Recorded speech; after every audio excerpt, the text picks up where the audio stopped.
السلام علیکم ورحمۃ اللہ وبرکاتہ۔ الحمد للہ الذی هدانا لهذا وما كنا لنهتدي لولا ان هدانا الله اللهم صل على محمد وبارك وسلم اما بعد۔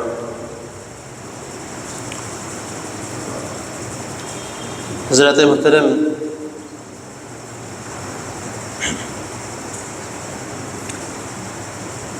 خرید و فروخت کے احکام و مسائل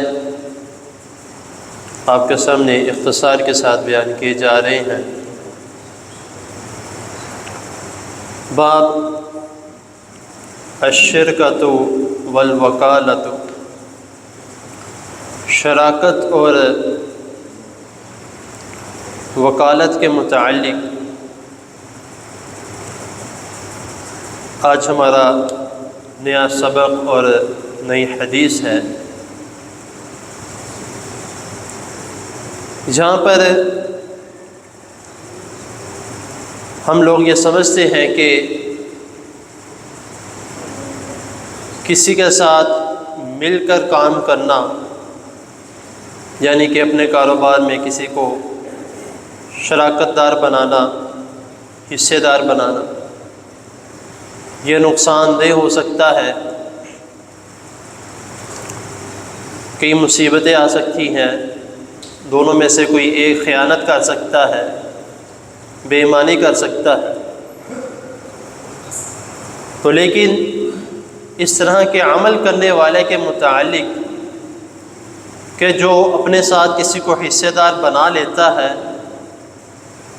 اس کے متعلق رسول اللہ صلی اللہ علیہ وسلم کیا فرما رہے ہیں؟ حضرت ابو ہریرہ رضی اللہ تعالی عنہ اس حدیث کے راوی ہیں، اور یہ حدیث قدسی ہے۔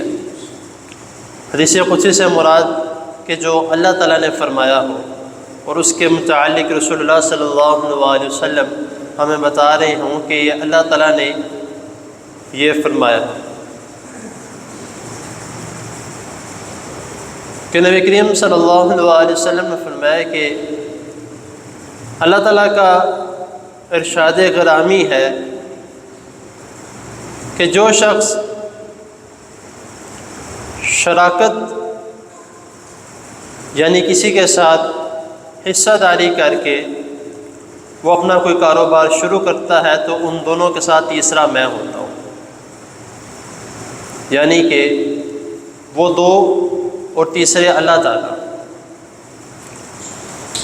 لیکن جب ان دونوں میں سے کوئی ایک خیانت کرتا ہے، بددیانتی کرتا ہے، دھوکہ فریبی کرتا ہے، تو پھر میں ان میں سے اٹھ جاتا ہوں۔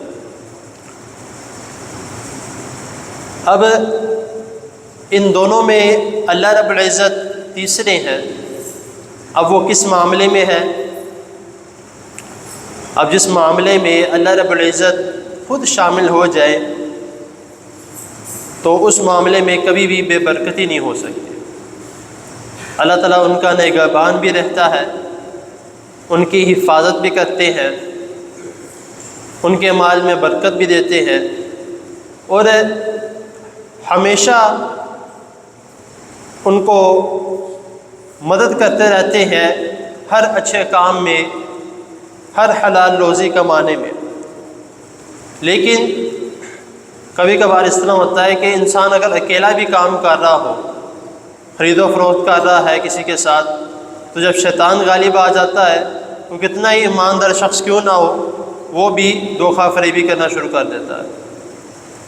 آج کل ہمارا ایک نیا ٹرینڈ بن چکا ہے، جو کہ سوشل میڈیا پہ بھی اکثر آپ نے دیکھا ہوگا یہ چیزیں، کہ اگر کوئی دو نمبری کوئی دھوکے بازی کرتا ہے تو ہم اس کو ایک نیا نام دینا شروع کر دیتے ہیں، یار غربت ہے، دیکھو زمانہ کس طرح کا، دور کس طرح کا آ گیا ہے کہ تھوڑا بہت چل جاتا ہے۔ بھئی اگر ذرہ برابر بھی ہے تو وہ بھی دھوکہ فریبی ہے۔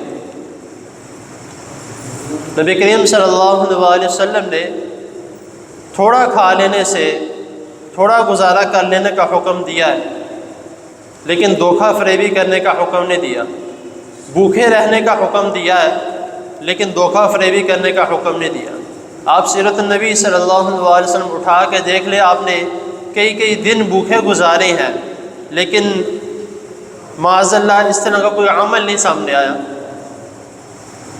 ہمیں یہ بولتے ہوئے، یہ سوچتے ہوئے کچھ ہونا چاہیے کہ ہم دھوکہ فریبی کو یا بے ایمانی کرنے کو جو ہے وہ ہم اپنی ایک مجبوری کہلانے لگ گئے ہیں کہ یار اس کی کوئی مجبوری ہوگی جو اس نے ایسے کیا، اس کی کوئی مجبوری ہوگی جو اس نے دھوکہ فریبی کی۔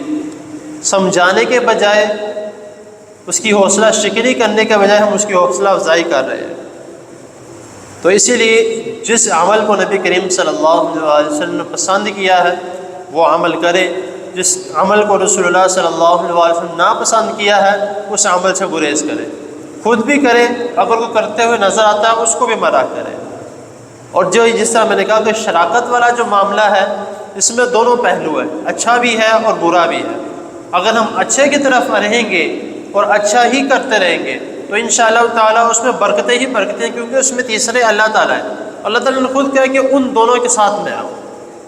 تو اسی لیے ہمیشہ جو ہے اگر کسی کے ساتھ آپ نے کوئی اس طرح کمبائن سسٹم کیا ہوا ہے، کسی کے ساتھ جو ہے وہ آپ اس طرح شراکت کے ساتھ چل رہے ہیں، تو اسی طرح چلتے رہیں اور اللہ تعالیٰ سے دعا مانگتے ہیں کہ اللہ مجھے ہمیشہ جو ہے وہ دیانتداری کی طرف لگا کے رکھنا، ہمیشہ جو ہے مجھے ایماندار، میرے ایمان کو مضبوط کر کے رکھنا، میرا ایمان ثابت قدم رہے۔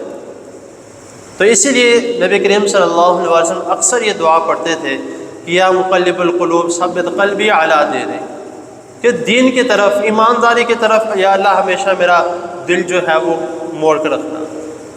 تو اللہ تعالیٰ کی حضور دعا ہے اللہ تعالیٰ ہمیں ہر قسم کی غلط کام سے یا ہر قسم کی اس طرح کے گناہ والے عمل سے اللہ تعالیٰ بچا کے رکھے، اور نیک اعمال کرنے کی، حلال کمانے کی اللہ تعالیٰ میں توفیق عطا فرمائے۔ جزاکم اللہ۔